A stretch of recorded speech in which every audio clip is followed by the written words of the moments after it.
Saudaraku seiman, setiap muslim kalau ditanya apakah anda ingin masuk ke dalam surga, maka dia akan mengatakan iya.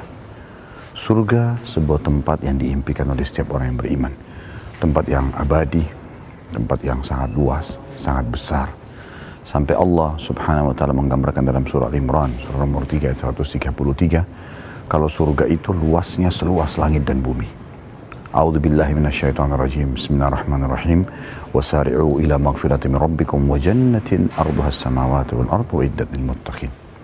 Berlumba-lumbalah kalian, bersegera kalian kepada pengampunan Tuhan kalian dan kejarlah surga yang luasnya seluas langit dan bumi, hanya dijanjikan untuk orang-orang yang bertakwa. Dalam Islam kita diberikan fasilitas tambahan. Kalau kita ingin memiliki tambahan ekstra fasilitas di surga, seperti misalnya mendapatkan tambahan istana di surga. Cukup banyak hadis-hadis yang lain menjelaskan, tetapi yang ingin saya titik beratkan adalah membangun masjid. Masjid adalah rumah Allah di muka bumi. Dan Nabi SAW bersabda tentang masalah masjid, "Man bana masjidan lillahi banallahu lahu baitan fil jannah." Siapa yang membangunkan masjid di muka bumi untuk Allah, maka Allah akan membangunkan baginya istana di surga. Mudah sekali saudaraku seiman. Membangun rumah Allah di muka bumi, mudah sekali. Anda tidak perlu memikirkan kalau Anda harus membangun dengan sekian miliar rupiah. Mungkin memang sekian miliar rupiah kalau kita ingin membangun masjid yang besar, sesuai dengan kapasitas dan kemampuan.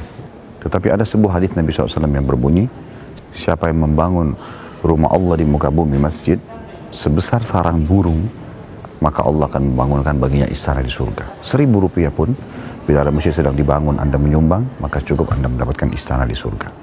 Manfaat yang Anda dapatkan kalau Anda membangun masjid di muka bumi adalah, pertama, Anda mendapatkan istana di surga.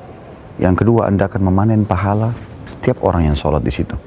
Bayangkan misalnya hadis Nabi SAW yang berbunyi, siapa yang memanggil atau mengajak seseorang pada kebaikan, maka dia akan mendapatkan pahala pelaku kebaikan tersebut tanpa dikurangi sedikit pun dari pahala si pelaku tadi. Misal, saya mengajak teman saya untuk sholat di masjid, maka saya dapat pahala saya misalnya 10 pahala. Saya mendapatkan 10 pahala, teman saya pun akan mendapatkan 10 pahala. Tetapi karena saya mengajaknya, maka saya akan diberikan 10 pahala yang sama. Dengan nilai teman saya, berarti saya mendapatkan 20 pahala. Begitu pula seterusnya. Imam akan panen pahala makmumnya. Muadzin akan panen seluruh orang yang sholat. Tetapi orang yang membangun masjid panen pahala mereka semua.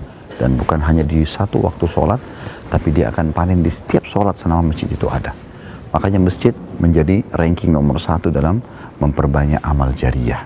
Memperbanyak amal jariah. Tentu selain daripada itu juga Anda menyiarkan Islam. Anda membangun istana buat Anda di surga dengan membangun istana Allah di muka bumi. Masjid walaupun sederhana adalah rumah Allah, saudaraku. Maka banggalah untuk bisa membangun banyak rumah Allah.